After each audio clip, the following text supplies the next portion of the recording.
اعوذ باللہ من الشیطان الرجیم بسم اللہ الرحمن الرحیم الحمدللہ رب العالمین وصلی اللہ علی محمد وآلہ اجمعین واللعنۃ الدائمۃ علی اعداء محمد وآل محمد اما بعد وفقنا اللہ وإیاکم للعلم والعمل الصالحین انشاءاللہ تعالی۔ جو موضوع گفتگو ہے درس نمبر 19 کا، وہ ختم نبوت اور آخری دین ہے، یعنی اسلام ایک آخری دین ہے، اس کے بعد کوئی اور دین نہیں آئے گا، اور اللہ کے نبی حضرت محمد صلی اللہ علیہ وآلہ وسلم اللہ کے آخری رسول ہیں، اور ان کے بعد کوئی اور نبی اور کوئی اور رسول نہیں ہوگا۔ اسلامی عقائد میں مسلمانوں کے ہاں یہ ایک مسلم عقیدہ ہے کہ نبوت اور رسالت کا اختتام حضرت رسول خدا محمد مصطفیٰ صلی اللہ علیہ وآلہ وسلم کی نبوت اور رسالت پہ ہوتا ہے، اور آپ کے بعد کوئی اور نبی رسول نئی شریعت لے کر نئی وحی لے کر کبھی بھی نہیں آئے گا۔ یہی عقیدہ تشیع کا بھی ہے، یہی عقیدہ اہل سنت کا بھی ہے، تمام مسلمانوں کے اس بات کے اوپر اتفاق ہے، اور قرآن مجید نے بھی اس چیز کو بڑے واضح انداز میں ہمارے سامنے رکھا۔ سورہ احزاب میں قرآن مجید کی یہ آیت ہمارے سامنے موجود ہے کہ جس میں اللہ تعالیٰ کے ارشاد ہو رہا ہے کہ وَمَا كَانَ مُحَمَّدٌ أَبَا أَحَدٍ مِّن رِّجَالِكُمْ، کہ محمد صلی اللہ علیہ وآلہ تمہارے مردوں میں سے کسی کے باپ نہیں ہیں، وَلَٰكِن رسول اللہ وخاتم النبیین، لیکن وہ اللہ کے رسول ہیں اور خاتم النبیین ہیں، یعنی جتنے بھی نبی ہیں ان کا جو خاتم ہے، ان کے جو آخر پہ آ رہے ہیں، وہ اللہ کے نبی حضرت محمد صلی اللہ علیہ وآلہ وسلم ہیں۔ اور ساتھ امت مسلمہ کا اجماع اور تاریخی حقیقت اور ساری چیز ہمارے سامنے ہے کہ اللہ کے رسول کے بعد کوئی اور نبی ہمارے سامنے نہیں ہے، اور کبھی بھی مسلمان اس عقیدے کو نہیں اپناتے۔ اور قرآن مجید کے دیگر آیات میں بھی اس بات کی طرف اشارہ موجود ہے کہ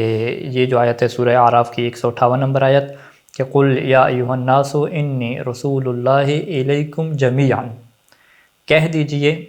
کہ اے لوگو میں تم سب کی طرف اللہ کا رسول بنا کر بھیجا گیا ہوں، یعنی جمیعاً کے یہاں پہ لفظ موجود ہے کہ تمام لوگوں کے لیے، قیامت تک کے لیے جتنے بھی لوگ آ رہے ہیں سب کی طرف میں بنا کے بھیجا گیا ہوں۔ یعنی ایسا نہیں ہے کہ قیامت سے پہلے کچھ عرصہ کچھ اور نبی آئے گا تو وہ اس نبی کے امتی شمار ہوں گے، اس نبی کے مطابق ہوں گے، ایسا نہیں ہے، بلکہ میں قیامت تک کے لیے جتنے بھی لوگ ہیں سب کا میں رسول ہوں، اور سب کی طرف بنا کے اللہ نے مجھے بھیجا ہے۔ اور یہی بات اللہ نے اپنے نبی حضرت محمد صلی اللہ علیہ وسلم کی زبان سے کہلوائی ہے کہ قل، کہ آپ ان لوگوں کو یہ کہہ دیجئے۔ تو اس کا واضح مطلب کہ کیا ہو گیا کہ قیامت تک کے لیے کوئی اور نبی نہیں ہوگا، قیامت تک کے لیے جو نبی ہو گئے ہیں وہ حضرت محمد صلی اللہ علیہ وآلہ وسلم ہیں، اور درمیان میں اللہ کے رسول کے بعد کسی اور نبی کا تصور قرآن نے پیش نہیں کیا۔ اسی طریقے سے قرآن مجید کی ایک اور آیت ہے کہ جو قرآن کے متعلق واضح طور پہ موقف رکھتی ہے کہ تبارک الذی نزل الفرقان علی عبدہ لیکون للعالمین نذیرا۔ قرآن کے متعلق جب اللہ نے یہ بیان فرمایا کہ اللہ کی ذات بابرکت ہے کہ جس نے فرقان کو اپنے بندے یعنی حضرت رسول خدا صلی اللہ علیہ وآلہ وسلم کے اوپر نازل کیا، وجہ لیکون للعالمین نذیرا، تاکہ آپ تمام جہانوں کے لیے نذیر بن جائیں، تمام جہانوں کو ڈرانے والے بن جائیں۔ اس کا مطلب کیا ہو گیا کہ قیامت تک کے لیے جو بھی انسان آئیں گے، جو بھی فرشتے ہیں، جو بھی جن ہیں،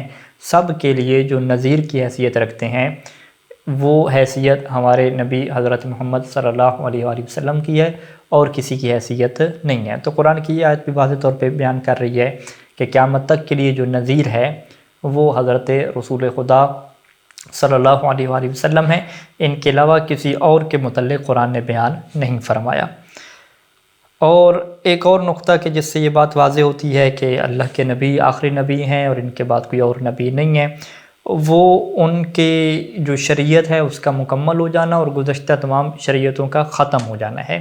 قرآن مجید کی آیت موجود ہے سورہ مائدہ کی کہ الیوم اکملت لکم دینکم واتممت علیکم نعمتی ورضیت لکم الاسلام دینا، کہ آج کے دن میں نے تمہارا دین تم لوگوں کے لیے مکمل کر دیا، اپنی نعمت تمہارے اوپر مکمل کر دی، اور اسلام کو تمہارے لیے دین کے طور پہ انتخاب کر لیا۔ تو بس اللہ کی جو نعمت ہے، یعنی نبی بہت بڑی اللہ کی نعمت ہے، رسول اللہ کی نعمت ہے، تو اللہ نے جب یہ فرما دیا کہ نعمت میں نے مکمل کر دی، یعنی جو رسول اور نبی بھیجنے والی نعمت تھی وہ میں نے مکمل کر لی، تو مکمل کا مطلب یہ ہے کہ بعد میں کوئی اور نبی نہیں ہوگا۔ اگر آپ یہ کہتے ہیں کہ جی بعد میں کوئی اور نبی ہے، تو اس کا مطلب کیا ہے کہ قرآن مجید کی یہ جو آیت ہے کہ میں نے دین کو مکمل کر دیا، اپنی نعمت کو مکمل کر لیا، تو پھر یہ دین مکمل تو نہ ہوا، نعمت مکمل تو نہ ہوئی، کیونکہ کچھ اور نبی بعد میں آ رہے ہیں، ان کے اوپر بھی ہمیں ایمان لے کر آنا ہے۔ تو اس کا مطلب واضح ہے کہ حضرت رسول خدا تک پھر دین بھی مکمل نہیں ہے، نعمت بھی مکمل نہیں ہے۔ تو اگر اللہ یہ کہہ رہا ہے کہ میں نے اپنے دین کو مکمل کیا، اپنی جو نعمت تھی اس کو تمہارے اوپر مکمل کر دیا، تو بس واضح ہے کہ پھر بعد میں کوئی اور اسلام بھی نہیں آنے والا، کوئی اور دین بھی نہیں آنے والا، اور بعد میں کوئی نبوت کی شکل میں، رسالت کی شکل میں کوئی اللہ کی نعمت بھی نہیں آنے والی۔ اللہ کی نعمت یہاں پہ مکمل ہو چکی ہے، اور فقط اسلام ہے جس کے اوپر اللہ دین کے طور پہ راضی ہوگا، اس کے علاوہ کوئی اور مذہب، کوئی اور چیز نہیں ہے۔ اور ہمیں واضح طور پہ پتہ ہے کہ اسلام جو ہے وہ اللہ کے رسول کی رسالت کی جب آپ گواہی دیتے ہیں تو یہی وہ اسلام ہے کہ جس کے اوپر اللہ تعالیٰ راضی ہے۔ اس کے علاوہ کوئی اور نبی اگر مانتا ہے، کوئی اور اس کا کوئی نظام ہے رسولوں کا، قرآن یہاں پہ اس چیز کو بیان نہیں کر رہا۔ تو یہ چند ایک آیات ہیں کہ جن کے ذریعے سے ہمارے سامنے یہ حقیقت کھل کے آتی ہے کہ اللہ کے رسول صلی اللہ علیہ وآلہ وسلم کا جو اسلام ہے، ان کی جو کتاب ہے، ان کی جو شریعت ہے وہ آخری ہے، اور وہ خود بھی آخری ہیں، اور یہیں پر اللہ کی نعمت مکمل ہو جاتی ہے۔ اس کے بعد کوئی اور نبوت کا سلسلہ، رسالت کا سلسلہ ہمارے پاس نہیں ہے۔ اور امامت کی جو بنیاد رکھی گئی ہے، اس کے متعلق انشاءاللہ آنے والے درسوں میں تفصیل سے گفتگو آئے گی، کہ جہاں پہ ہم امامت کے تصور کے متعلق گفتگو کریں گے کہ امامت کیا چیز ہے۔ وہاں پہ ظاہری بات ہے جو شبہات ہیں، کچھ لوگوں کے مغالطے ہیں، ان کو بھی ختم کرنے کی کوشش کریں گے، کہ جو امامت کے متعلق ایک ایسا عقیدہ رکھتے ہیں اور تشیع کو یہ الزام دیتے ہیں کہ یہ ختم نبوت کے ماننے والے نہیں ہیں، بلکہ یہ کسی اور کو نبی مانتے ہیں۔ تو انشاءاللہ ان تمام شبہات کے جواب امامت کے چیپٹر میں آپ کے سامنے آئیں گے۔ تو یہاں تک یہ بات واضح ہو گئی کہ قیامت تک کے لیے جو دین رہے گا وہ اسلام رہے گا، قیامت تک کے لیے جو نذیر رہیں گے وہ اللہ کے رسول حضرت محمد مصطفیٰ صلی اللہ علیہ وآلہ وسلم رہیں گے، قیامت تک کے لوگوں کے لیے، تمام جہانوں کے لیے جو رسول ہیں وہ حضرت محمد مصطفیٰ صلی اللہ علیہ وآلہ وسلم ہیں، ان کے علاوہ کوئی اور نبی اور رسول نہیں ہے۔ اور قیامت تک کے لیے یہ دین کیا ہو گیا، مکمل ہو گیا۔ اب اس میں کوئی اور چیز ایڈ نہیں کی جائے گی کہ کسی نبی کو بھیج کے کہا جائے کہ اس میں مزید چیز ایڈ کی جائے یا کوئی چیز ختم کی جائے، نسخ کی جائے، ایسی کوئی چیز نہیں ہے۔ جو ہو چکا وہی مکمل ہو چکا ہے۔ یہاں پہ ایک اور سوال ہمارے سامنے آتا ہے کہ جب آپ بات کرتے ہیں قیامت تک کے لیے اور کہتے ہیں کہ قیامت تک کے لیے جس طرح سے بھی انسانوں کے حالات ہوں گے، جس طرح سے ترقی ہو رہی ہے انسانوں کی، ٹیکنالوجی کا دور ہے، دیگر چیزوں کا دور ہے، تو اگر آپ کہتے ہیں کہ وہی اسلام جو 1400 سال پہلے اللہ کے رسول صلی اللہ علیہ وآلہ وسلم کو دیا گیا تھا، اور وہی انہی کی نبوت اور انہی کی رسالت سب کے لیے ہے، تو پھر یہ اسلام سروائیو کیسے کرے گا، یہ آگے تک کیسے جائے گا؟ کیونکہ فرض کریں کہ لوگ سمجھتے ہیں کہ حالات بدل رہے ہیں، لوگوں کی ضروریات بدل رہی ہیں، لوگوں کے رسم و رواج اور ثقافت بدل رہی ہے، تو انہیں نئے نبی کی ضرورت ہے، انہیں ضرورت ہے نئی شریعت کی، انہیں ضرورت ہے نئے قوانین کی، تب وہ دنیا کی ترقی میں ترقی کر سکیں گے، وگرنہ وہ ترقی نہیں کر سکیں گے۔ تو پس اگر آپ ختم نبوت کا عقیدہ پیش کرتے ہیں اور دین کے مکمل ہونے کا نظریہ پیش کرتے ہیں کہ دین مکمل ہو چکا اور اس کے بعد اور اس میں کچھ نہیں ایڈ ہوگا، تو پھر یہ اسلام ترقی کیسے کرے گا؟ اسلام مطلب کہ جو اسلام کو ماننے والے ہیں مسلمان، یہ ترقی کیسے کریں گے؟ یہ دنیا کے تقاضوں کے مطابق کیسے چلیں گے؟ تو پس یہ پھر جو اسلام ہے، پھر کیا یہ ایسا نہیں بن جائے گا کہ یہ لوگوں کے تقاضوں کو پورا نہیں کر رہا؟ تو یہ ایک اعتراض ہو سکتا ہے کسی کے ذہن میں ہے۔ تو اس کا جواب کیا ہے کہ دین اسلام الہی حکمت کا شاہکار ہے، یعنی یہ واقعاً اللہ تعالیٰ کی بہت بڑی حکمت ہے کہ دین اسلام کو اس نے جب نازل کیا تو اس سے پہلے جو شریعتیں تھیں ان کو بالتدریج رکھا کچھ زمانوں کے لیے، پھر اس کو ختم کر دیا۔ ان کو منسوخ کرنے کے بعد جب اسلام کی بات آئی تو یہاں پہ اللہ تعالیٰ نے یہ آیت نازل کر دی کہ آج کے بعد بس اسلام مکمل ہو گیا، اور میں آج کے بعد فقط اسلام کو لوں گا، دین کی نعمت مکمل ہو گئی، ہر چیز کی نعمت میں نے کمپلیٹ کر لی ہے۔ تو یہ اللہ تعالیٰ کی حکمت ہے۔ اس کا مطلب کیا ہے کہ اب قیامت تک کے آنے والے انسانوں کے لیے کسی اور چیز کی ضرورت نہیں پڑے گی۔ اسلام ایسے قوانین اپنے اندر رکھتا ہے کہ اب ان کو نسخ کرنے کی ضرورت نہیں پڑے گی، وگرنہ گزشتہ شریعتوں میں یہ ضرورت پیش آ گئی کہ انہیں نسخ کیا جائے، منسوخ کیا جائے، لیکن اسلام کے اندر جو قوانین رکھے گئے ہیں یہ انسان کی فطرت کے مطابق، اس کے حالات کے مطابق ہیں کہ قیامت تک کے لیے جس طرح کے بھی حالات ہو جائیں، جس طرح بھی انسان ترقی کر جائے، یہی چیز اس کے لیے کافی رہے گی۔ اور اس کو کیسے ہم سمجھ سکتے ہیں؟ کیونکہ اسلام کے جو قوانین ہیں ان کے اندر جامع اصول دیے گئے ہیں، بہت سارے ایسے قوانین دیے گئے ہیں۔ یعنی یہاں پہ اصل جو بات ہے وہ اگر آپ غور و فکر کریں تو عقیدے کی بات تو نہیں ہوگی۔ مثال کے طور پہ ہم اگر اللہ کو ایک مانتے ہیں تو اب انسان جتنا بھی ترقی کر جائے وہ اللہ کو ایک ہی مانے گا۔ وہ اگر قیامت کا عقیدہ رکھتا ہے تو قیامت کو مانے گا، اگر وہ اسی طریقے سے رسول اور انبیاء کا عقیدہ رکھتا ہے تو عقیدے میں تو پرابلم نہیں ہے۔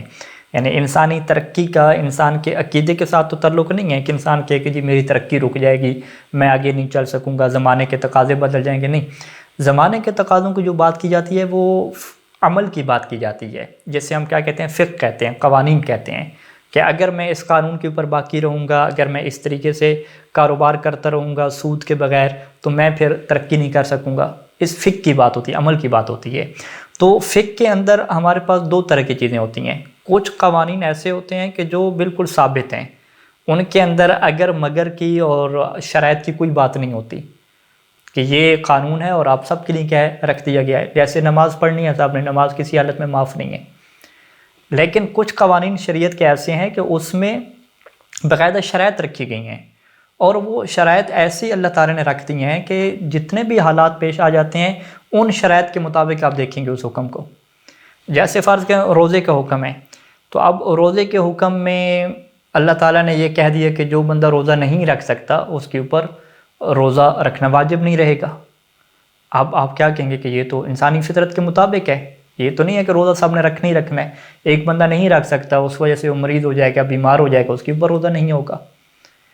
اسی طریقے سے حج ہے، مثال کے طور پہ حج کی بھی اپنی شرائط رکھ دی گئی کہ اگر آپ کے پاس اتنا پیسہ ہے، اتنی استطاعت ہے، پھر آپ کے اوپر حج واجب ہوگا۔ اگر استطاعت بھی آپ خود نہیں جا سکتے پھر کسی کو نائب بنانا ہوگا۔ یعنی اس طرح کی شرائط رکھی گئی ہیں کہ آپ جو بھی حالت آپ تصور کر سکتے ہیں نا انسانی، اس کے اندر وہ حکم کی شرط بدل جاتی ہے۔ جب حکم کی شرط بدل جائے گی تو شریعت کا جو حکم ہے وہ دوسری شرط والا آ جائے گا۔ اس سے کیا کہتے ہیں کہ اسلام مکمل طور پہ جامع ہے، پریکٹیکل ہے، کہ اس کے اندر تمام جو انسانی حالات پیش ہو سکتے ہیں ان سب کی شرائط کو لکھ دیا گیا، سب اصول اور ضوابط کو لکھ دیا گیا کہ اب ان اصول اور ضوابط کے مطابق انسان کو جو بھی پرابلم پیش آئے گی سب کا حل اسی کے اندر موجود ہے۔ اور اہل بیت علیہ السلام نے یہ بات بیان فرما دی تھی کہ ہم بہت سارے آپ کو اصول اور ضوابط دے کر جا رہے ہیں، اور اصول اور ضوابط سے آپ فروعات نکال لینا۔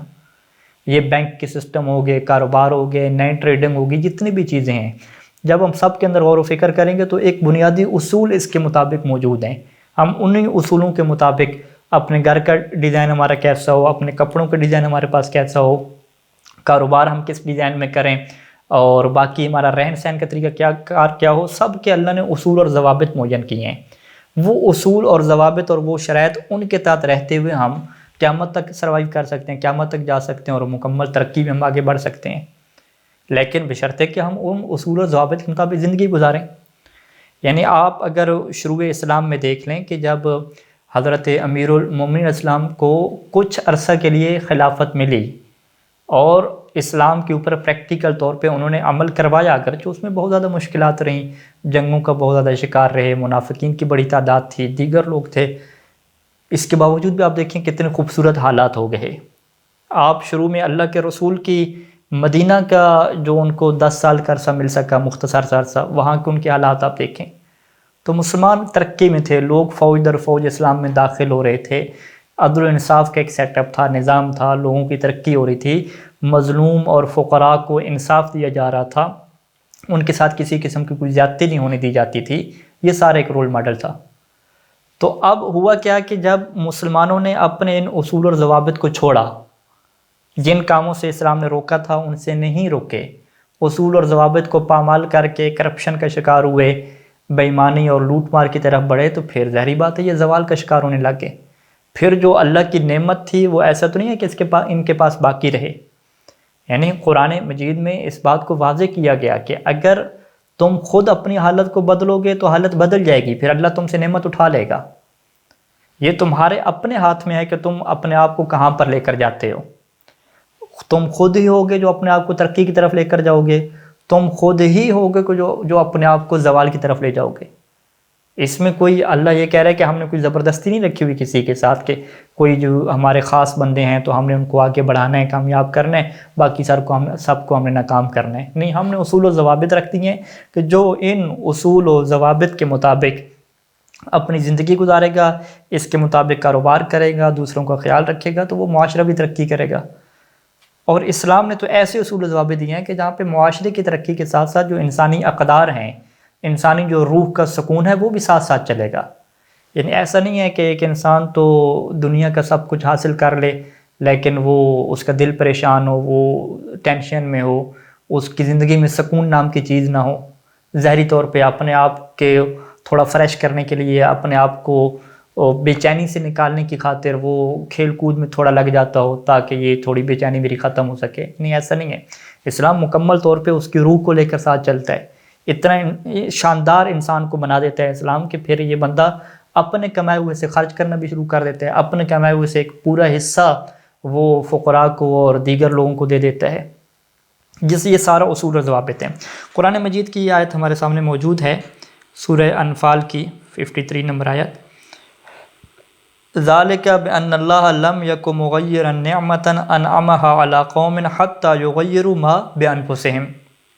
کہ یہ اس لیے ہے کہ اللہ تعالیٰ کسی قوم کو عطا کردہ نعمت کو اس وقت تک تبدیل نہیں کرتا۔ یعنی اللہ نعمت دے دیتا ہے، مسلمانوں کو عروج، مسلمانوں کو ترقی مل گئی، نعمت مل گئی، لیکن اللہ اس کو تبدیل نہیں کرتا حتی یغیروا ما بانفسہم، یہاں تک کہ یہ لوگ اپنے آپ کو تبدیل نہ کر دیں۔ یعنی یہ لوگ اس بات کا سبب بنتے ہیں کہ پھر ان کو نعمت کیا نہیں ملتی۔ تو لہٰذا یہ کہنا کہ اسلام کی وجہ سے مسلمان زوال کی طرف جا رہے ہیں، یہ بات غلط ہے۔ اسلام کی وجہ سے زوال کی طرف نہیں جا رہے بلکہ اپنی وجہ سے زوال کی طرف جا رہے ہیں۔ وہ ان لوگوں نے اپنے آپ کو تبدیل کرنا نہیں سیکھا۔ ان کو یہ تو پتہ ہے کہ مجھے نماز پڑھنی ہے، مجھے روزہ رکھا ہے، باقی چیزوں نے نہیں پتہ کہ مجھے کرپشن نہیں کرنی، مجھے سودی کاروبار نہیں کرنا، مجھے دوسروں کا حق نہیں مارنا۔ ان چیزوں کو انہوں نے چھوڑ دیا۔ یعنی اس سے کیا کہتے ہیں کہ کچھ چیزوں کو اسلام میں سے لے لیا اور جو اصول و ضوابط دیگر تھے ان چیزوں کو چھوڑ دیا۔ اس وجہ سے وہ ترقی کی طرف نہیں جا رہے، تنزلی کی طرف جا رہے ہیں۔ اور دیگر جو غیر مسلمین ہیں انہوں نے چلو اس چیز کو لے لیا کہ کرپشن تھوڑی کریں گے یا باقی چیزیں جو بھی ان کا سیٹ اپ بنا ان کو لے لیا، لیکن جو روحانی ترقی ہے اس میں وہ پیچھے رہ گئے۔ ان کا ہر بندہ پھر نفسیاتی طور پہ ڈسٹرب ہے، بے چین ہے، سکون نہیں ہے، خودکشی کا ریشو زیادہ بڑھ رہا ہے، بے چینی ہے، سب کچھ دنیا کا ہوتے ہوئے بھی وہ انسان مطمئن نہیں ہے۔ آپ خود اے روز دیکھتے رہتے ہیں کہ کس طرح سے سب کچھ دنیا کا تھا پھر بھی خودکشی کی طرف جا رہے ہیں، پھر بھی بے چینی کی طرف جا رہے ہیں۔ تو اس کا مطلب ہے کہ انسان جو ہے وہ اپنے آپ کو اعتدال کے اوپر رکھنے کے لیے محتاج ہے کہ وہ جو خالق کے انسان ہے،